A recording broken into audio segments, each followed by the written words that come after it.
Sometimes a movie comes along that is just so beautifully shot, edited, and scored that I leave the movie really in my feels, and I feel like I just witnessed a masterpiece. And then, whether it's on the way home, the next day, a week later, the over-analytical part of my brain turns on. Hi everybody, Anthony here from Osmanthine Productions, and today I'm going to give you my review of the latest film from visionary director Kogonada, A Big, Bold, Beautiful Journey. But before we get started, please leave a like, it really helps out the channel, and at the end of the video, if you think I've earned it, please subscribe and hit that bell icon to be notified whenever I post. Now on to the review. We pick up on Colin Farrell's David, a soft-spoken, lonely man who realizes that he's running late to a wedding. But his car won't start. So after calling the number on a suspiciously placed flyer, he finds himself at the car rental agency.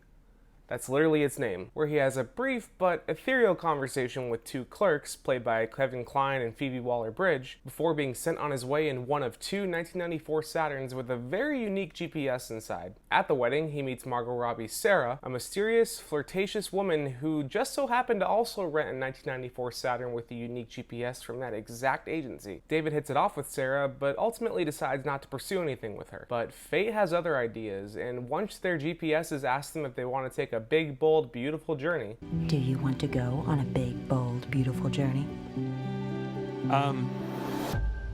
Yes? They say yes, and both end up on a road trip, bringing them through some of the most impactful moments of each other's lives, while opening them up to each other in ways they never thought possible. Now, before I get into the performances or talking about the meaning of this whole thing, I really have to talk about the world here, because at first glance, it's just kind of normal. Vibrant colors, but nothing out of the ordinary. And then David steps into the car rental agency and things just start to seem a little off. The absurdist warehouse design, Phoebe Waller-Bridge dropping F-bombs in a lispy German accent, her and Kevin Kline having professionally done headshots of their rental customers. Right away, it kind of feels like things are preordained here. That sense that David and Sarah aren't really meeting by chance, it's baked right into the design of this world. And honestly, I was hooked. I love weird and absurd shit. And that off-putting but oddly cozy atmosphere that this movie creates in the first act scratched an itch I didn't know I had. And my wife and I both had big smiles watching Sarah and David flirt at the wedding and play out their "if we dated, this is how it would go" conversation. It was fun, it was charming, and we were both a little disappointed when they decided to walk away from each other. But when fate, aka an omniscient, snarky GPS, pulls them back together, that's when I became fully invested in what this journey could be. I think a big point of this movie is that when two people with a lot of baggage decide to commit, it's not some fairy tale, yes, and they lived happily ever after. No, it's a big,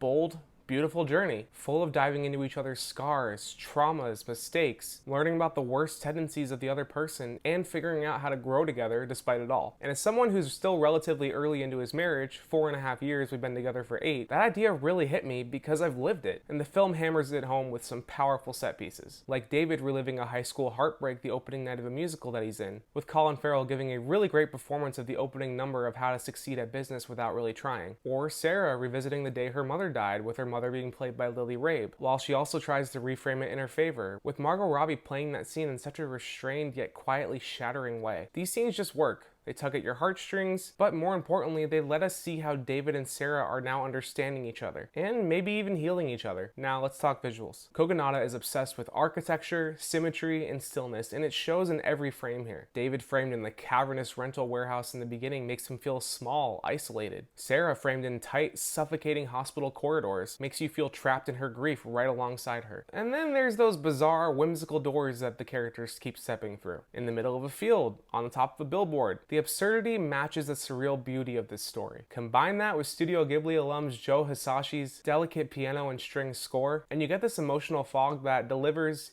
even when the movie doesn't really. Because, yeah, I know it sounds like I really love this movie and I have been praising it, but the cracks do start to show at about the halfway point. Whenever I hear the phrase style over substance, I tend to roll my eyes because it's very reductive. I'd hate to say it, this one kind of fits into that category. For about the first half of the movie, it's really not an issue. The surrealism, the metaphor, and the chemistry of Farrell and Robbie really carry it. But once the film lays all of its cards out on the table, it's very surface level, and unfortunately it doesn't really push any deeper. It just sort of coasts until the credits. Scenes that should absolutely devastate, like Sarah meeting up with her mother again. While they hit all the expected beats, they just left me kind of hollow. David's full circle moment regarding his high school heartbreak, same thing. It just didn't emotionally manipulate me the way I thought the movie would.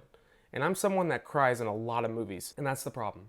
It's an ambitious movie, it's beautifully looking, and it does have a meaningful message about love and baggage, but it never hits that next level, that gut punch that I expected from Kogonada. Do I blame him? Not really. His fingerprints are all over this in terms of the artistry, but he didn't write it, so it's not really his fault that the script doesn't really dig deep enough into these characters. The themes, like relationships take work, find happiness in the little moments, are nice, but other films have explored them much more powerfully. And do I blame the actors? Hell no! Colin Farrell and Margot Robbie are fantastic here, just like they are in everything else. Their chemistry is electric, their performance are nuanced, and they elevate even the weakest dialogue. So where do I land on this? Honestly, it's in a weird middle ground for me. The cinematography, the score, the world building, the acting, it's all top tier. But parts of the script and the emotional core just left me disappointed. Not angry, not checked out, just wishing that the movie lived up to its own promises. I liked it. I'm glad I saw it, and my wife loved it even more. But instead of walking out with a masterpiece burned into my brain, I was just thinking about how I was disappointed. And that's the hardest kind of feeling to shake after a movie. And that's my review of A Big, Bold, Beautiful Journey. Thank you so much for watching. If you like this review, I said it earlier, please leave a like, subscribe, and hit that bell icon to be notified whenever I post a new review. While you're at it, you can scroll down the description below, find the links to my socials, leave a comment, let me know if you saw this movie and what you thought. And if you want more of my content, you can click or tap on these cards right here. They'll take you to my review of The Long Walk, or just over to my channel where you can check out the rest of my reviews. Thanks for watching, everybody, and I will see you next time for my review of him.